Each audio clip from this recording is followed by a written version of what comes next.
For most Americans, the economic reality of today is pretty clear. For the last 40 years, the American middle class has been disappearing, while the people on top, the wealthiest people, have been doing better and better and better.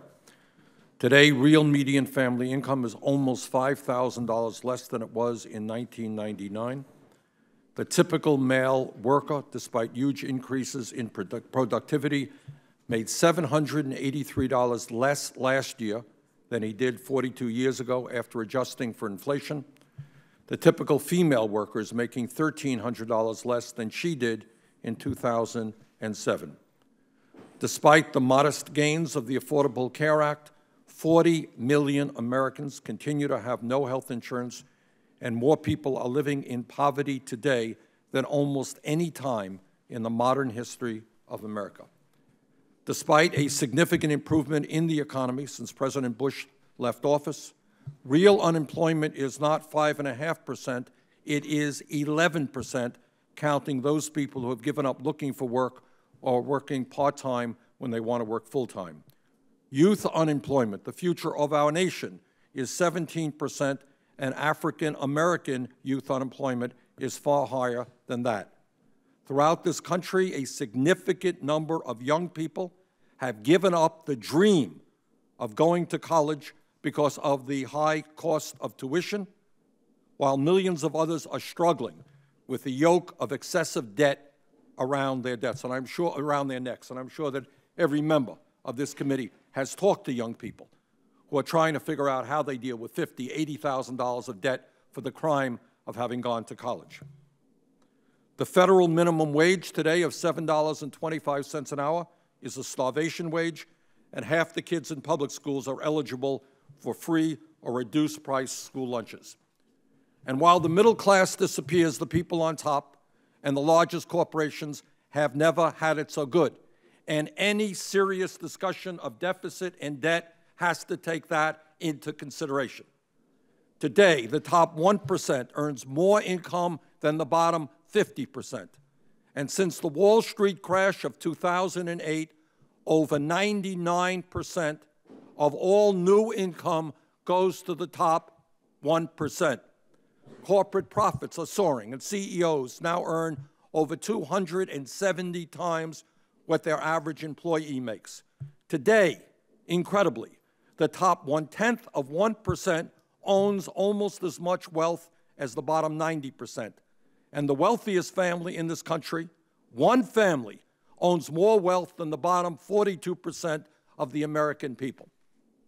The fact of the matter is that over the last 40 years, we have witnessed an enormous transfer of wealth from the middle class and the poor to multimillionaires and billionaires. Between 1985 and 2013, the bottom 90% of the people in our country lost $10.7 trillion in wealth that it otherwise would have had if the distribution of wealth had remained at the same level as it was in 1985. Meanwhile, the top 1/10 of 1% experienced an $8 trillion increase in wealth as the distribution of wealth became increasingly unequal. And today, we are going to hear testimony from our Republican friends, invited witnesses that I can only refer to their testimony as the Robin Hood principle in reverse.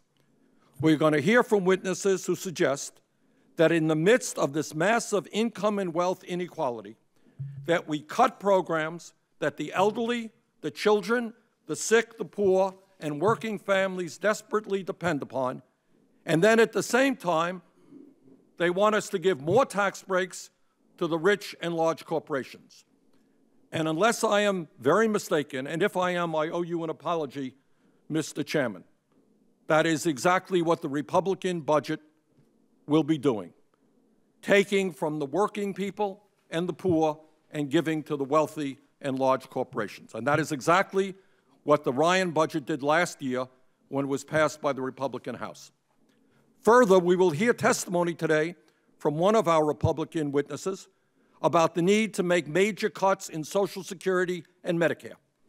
In other words, not only do some of my Republican colleagues want to provide huge tax breaks for the wealthy, not only do they want to make cuts in health care, nutrition, education, heating assistance, food stamps, Meals on Wheels, and affordable housing, they also want to cut Social Security benefits for elderly seniors in Vermont and throughout this country struggling to survive on $14,000 or $15,000 a year or less. And by the way, also cut back on benefits for disabled veterans. That is wrong. That is terribly wrong. Frankly, it is almost laughable that this advice to cut Social Security and Medicare comes from the Business Roundtable, an organization representing the CEOs of many of the largest corporations and Wall Street financial institutions in this country. While these people tell us that we should cut Social Security for a senior in Vermont who today doesn't have the funds to heat her home or pay for a medicine, a study from the Institute for Policy Studies tells us that the CEOs of these major corporations in the Business Roundtable can expect a monthly retirement check of $88,576 a month. So we have people who are getting a retirement benefit of over $88,000 a month coming here telling us that we should cut Social Security benefits for elderly people in Vermont who are trying to live on $14,000 a year. I thank you for your advice, but that is advice that this senator will not accept. Further, when we talk about the deficit and debt, which is the focus of this hearing, I find it interesting that some of my colleagues seem to ignore the fact that we have major corporation after major corporation, including many in the Business Roundtable, that pay virtually no taxes at all in the United States. To name just 3 companies in the Business Roundtable: General Electric, Verizon, and Boeing, and there are many others.